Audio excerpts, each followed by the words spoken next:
What's going on with y'all, man? It's your boy Big Zoe, and I just got done watching this video, and I just want to take a little time to give y'all a little educational purpose on how this guy Boxingego really should be called bias ego. And it's kind of crazy how he'll sit here and try to put the claims that he do on other people. I'm not sure exactly who he's putting the accusations on or who he's pointing the finger at. But let's go ahead and jump into this video, and I'll show y'all, since he swears nobody can break down his videos and show his biased ways and how he do things. But I'm gonna go ahead and show you guys several examples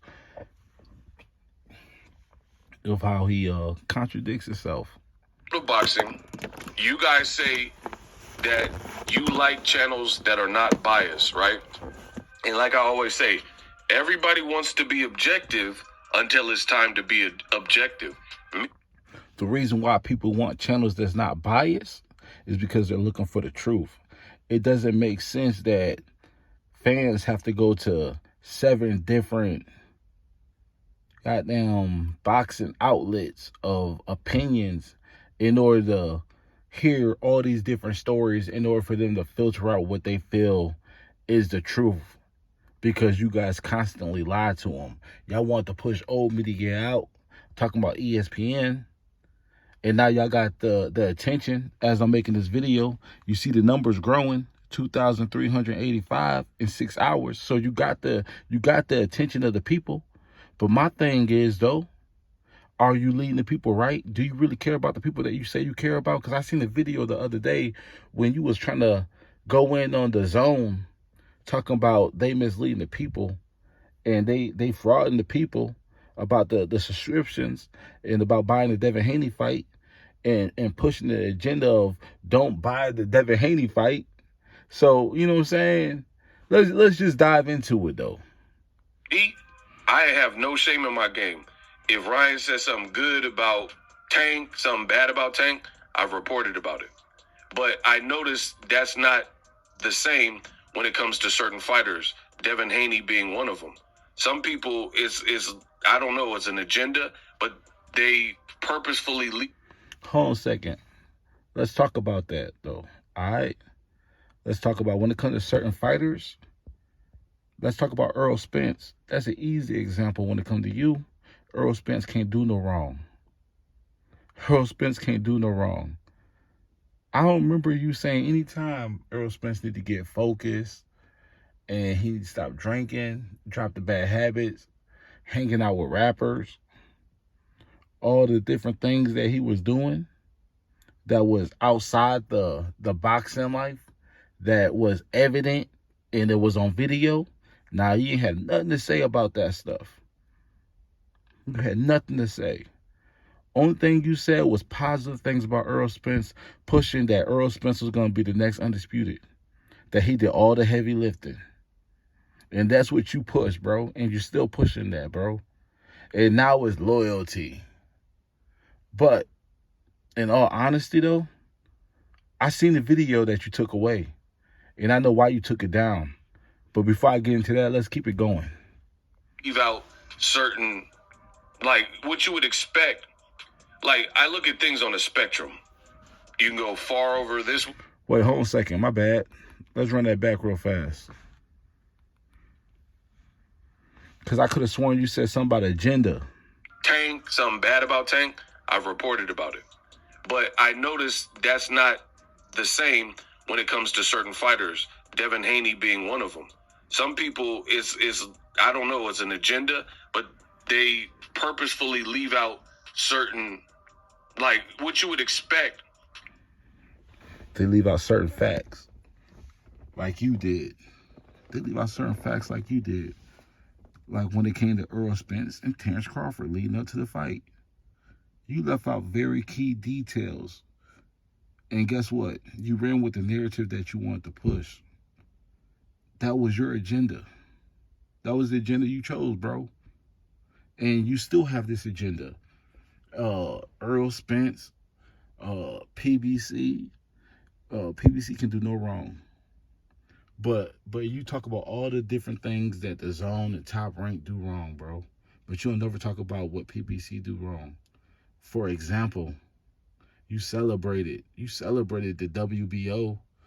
WBO move that Fedora Sebastian just made, or is attempting to make, in the progress of making. You hope that Sebastian Fedora vacates because you don't want Terrence Crawford to do what he want to do, and that came from your own mouth, bro. That's how you know you're a hater, bro. You made a video praising and saying that you hope, basically, that Sebastian Fedora vacates the belts and PBC keep it in-house instead of Sebastian Fedora holding his WBO and the WBC belt that he just claimed and fighting Terrence Crawford for the mandatory. You was against that, bro. You wanted Earl Spence to get that shot, and you made it okay. But yet you'll sit here and make another video talking about Shakur Stevenson has to eat Frank Martin's leftovers, and you'll down Shakur Stevenson about having to fight whoever his next opponent is because he out here looking for the next best thing. But nah. Let's just keep going. But that's a little bit about your agenda, though. My thing is, though, do you get a check, though, from PBC? Because you always go to bat for them. All the PBC fighters, all PBC moves, everything that PBC do, you vouch for it. But you never once asked the question of, hey, why is PBC having to go to Amazon? You never want to break that video down, huh? You never want to break that video down. I'm just wondering, what's the agenda, huh? You the best in the business, huh? You've been doing this for a long time. Why you never ask that question, huh? We want to know. Interested minds want to know. Hey, why did PBC go to Amazon, huh? But that's right. That's part of your agenda. You won't make no video about that.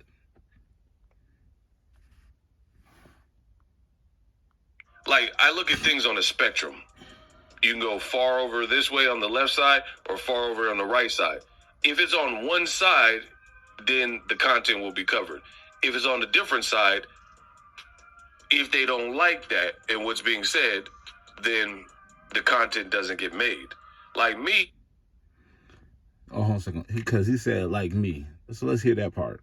420. That's all it is. We'll see if. Okay, 420. That's all it is. All right. Cool business.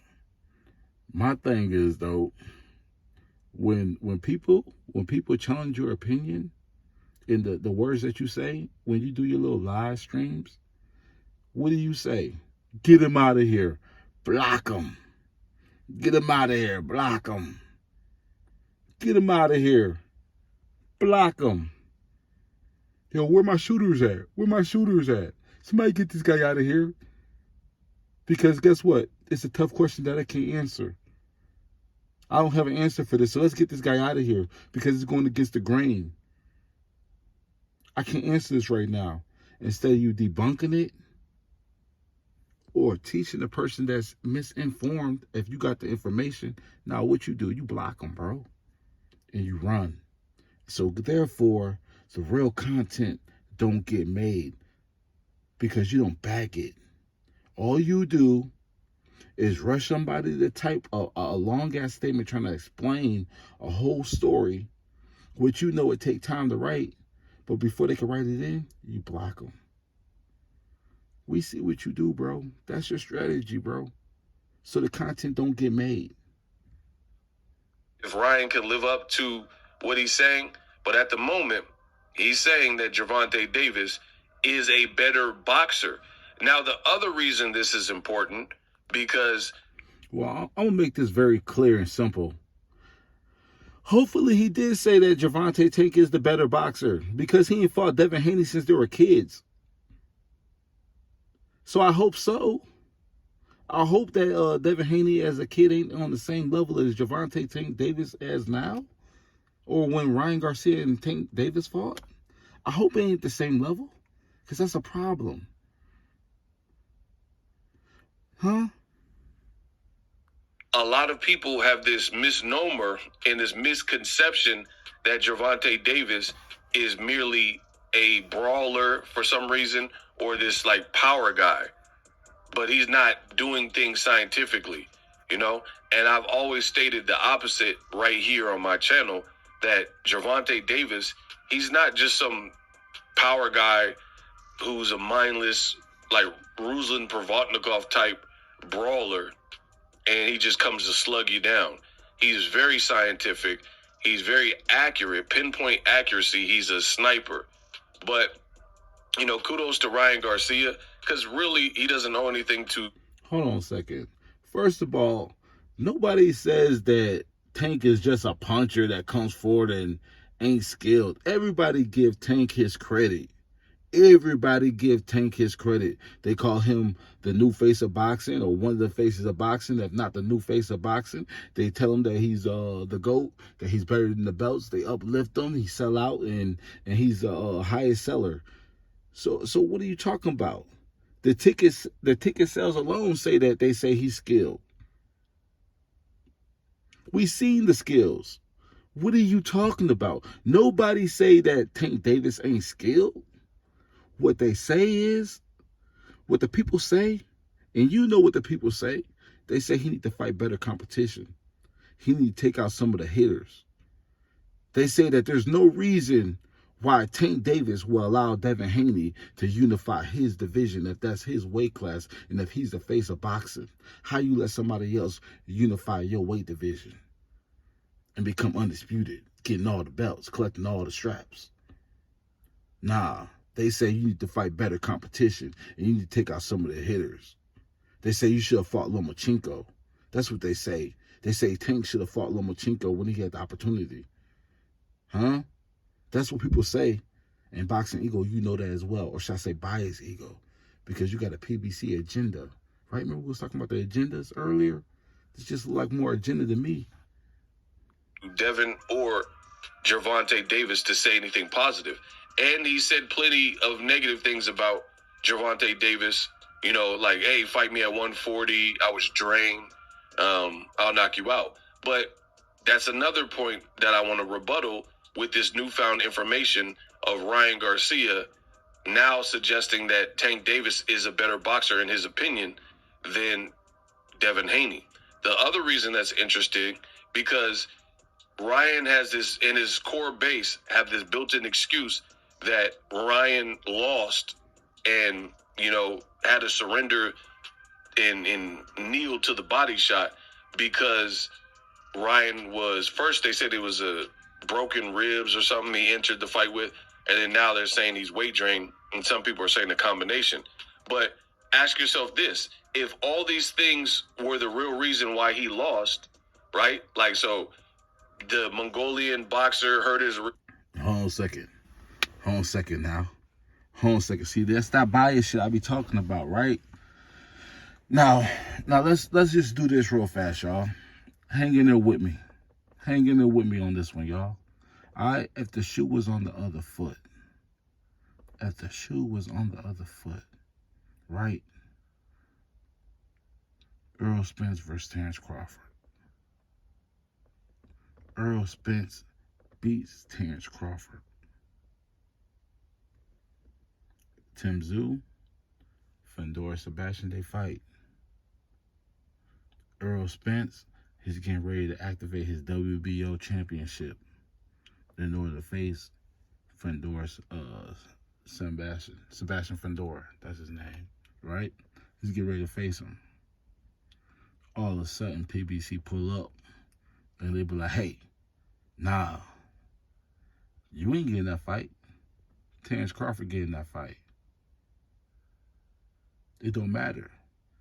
Even if we have to vacate the WBO in order to prevent Errol Spence from getting this fight, to allow Terrence Crawford, who just lost to Errol Spence, right? Boxingego will have an uproar. Right now, he will be telling y'all right now. This is what he will be saying. He'll be saying, Terrence Crawford, well, if it was Terrence Crawford and Errol Spence, I'm just flipping the shoe, y'all. Remember, hang in there with me. If Terrence Crawford just coming off of car wrecks, not one, not two, but technically 3 car wrecks, then he was saying he was getting hit with all those combinations because of his peripheral vision, because the retinal tear in his eye. He got train wrecked by Errol Spence. He's separated from his coach. Technically, he's still on injury reserve. And we don't even know when he's supposed to be back. That's why he didn't take the rematch. They told him to go on with his career. A week later, they ready to fight the next person in line, trying to block him out.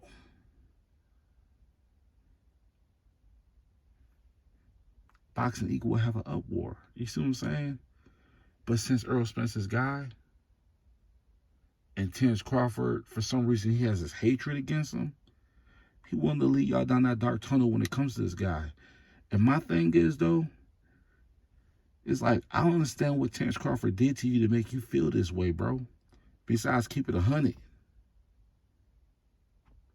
Besides go out there and prove it. Besides try to raise up the resume. Y'all cried about the resume. Y'all cried about the resume. Y'all talk about the heavy lifting. That's what your base was. But then as soon as they start making moves, and then you saw the blockout, you were happy about it.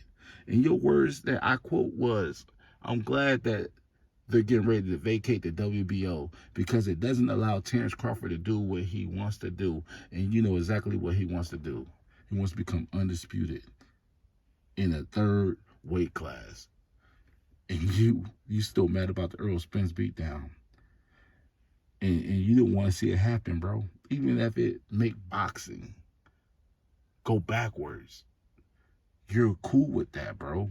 And that's the problem with boxing. You're the problem with boxing if this is what you stand on.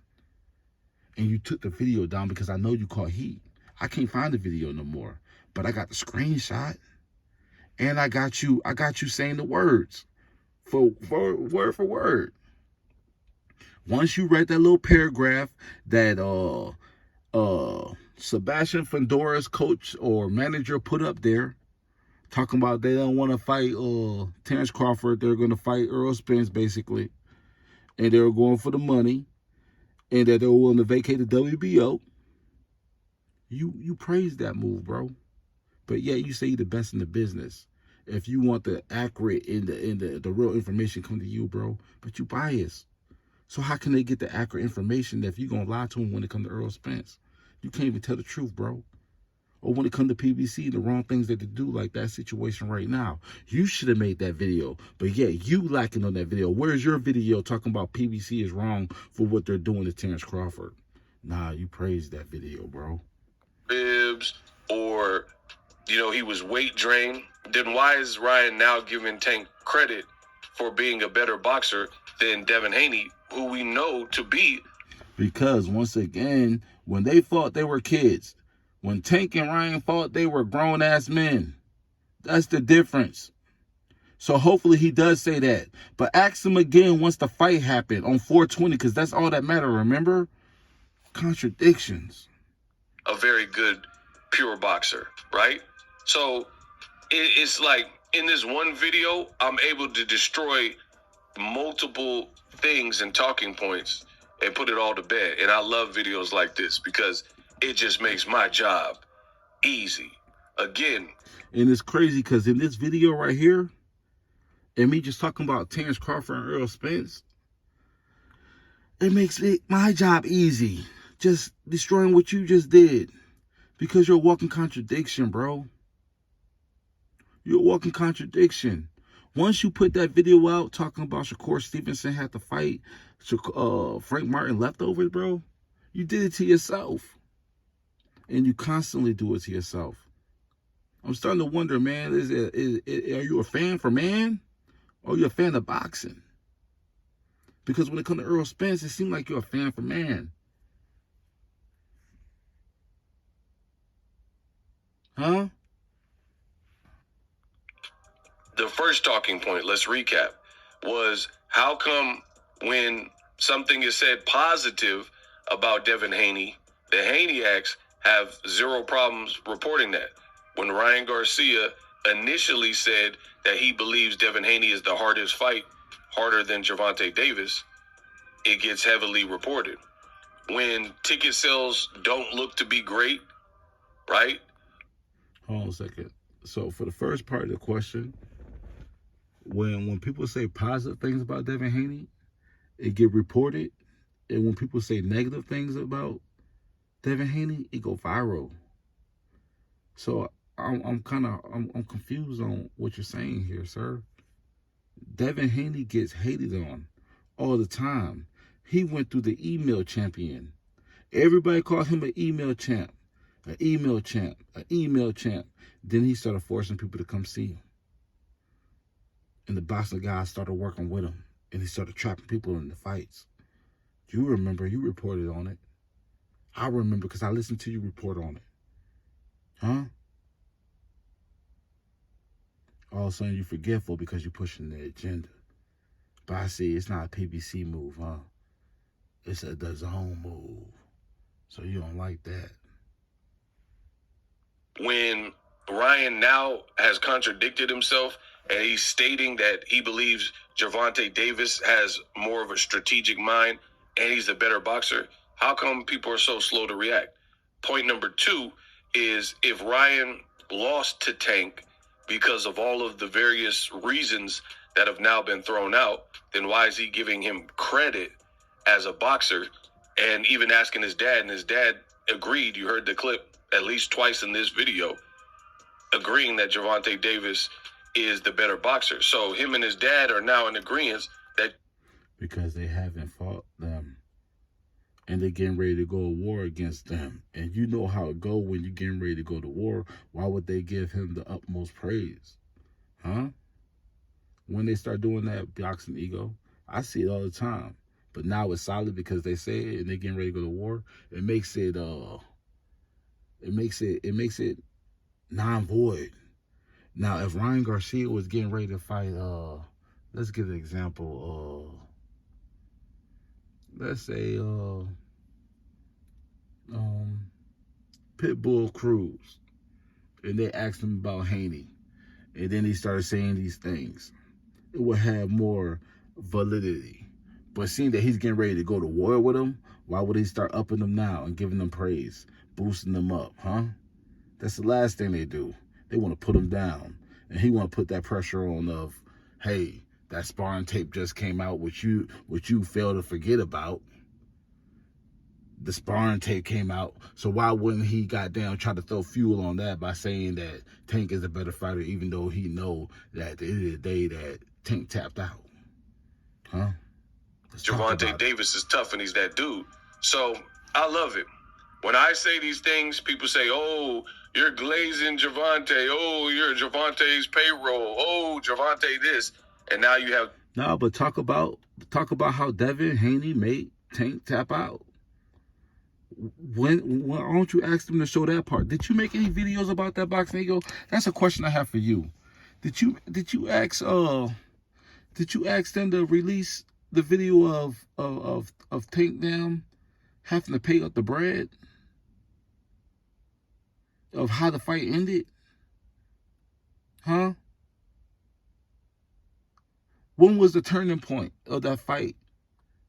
Huh? Because it looked like Tank had him over, right? Adrian Broner jumped in the ring, right? Everything that you want to see, right? But how they end up paying? You don't ask that question. Huh? I don't think I seen any video you asking that question. How did the end results go? You ran with the video that you saw. The fighter who actually fought him, who is paying the ultimate homage. And ultimately, you will be judged by your peers. Your peers are going to judge you, and that's what's happening. He's been in the ring with Devin Haney 6 times as an amateur. I get it, not as a pro. That happens on 420, but... Man, I'm going to tell you what his peers are saying. They're saying that Tank always got to have an advantage.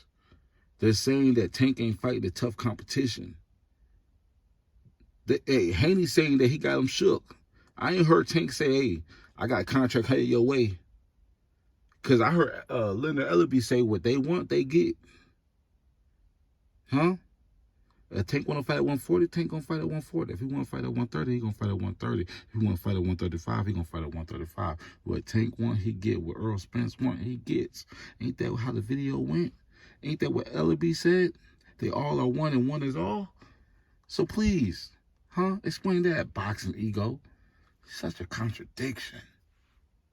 He did step in the ring just one fight ago with Gervonta Davis. And now after that encounter, he's saying Gervonta Davis is a better boxer than Devin Haney.